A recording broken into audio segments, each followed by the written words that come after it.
Assalamualaikum warahmatullahi wabarakatuh.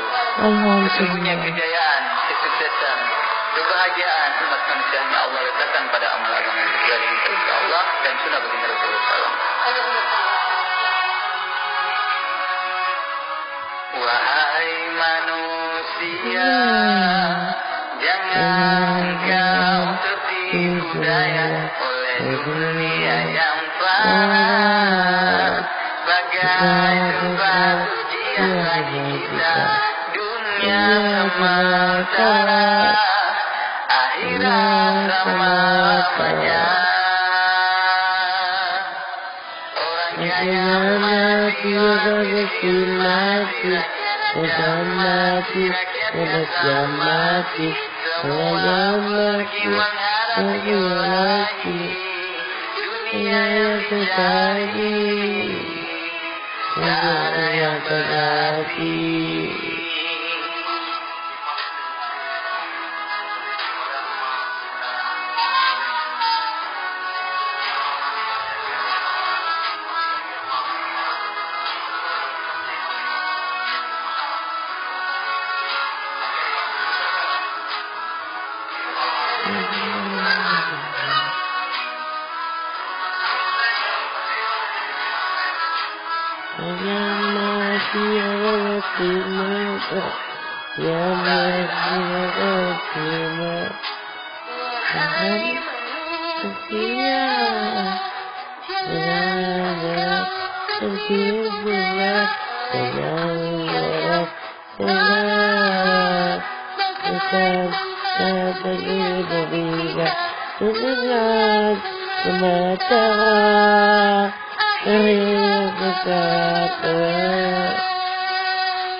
Takkan dibawa mati.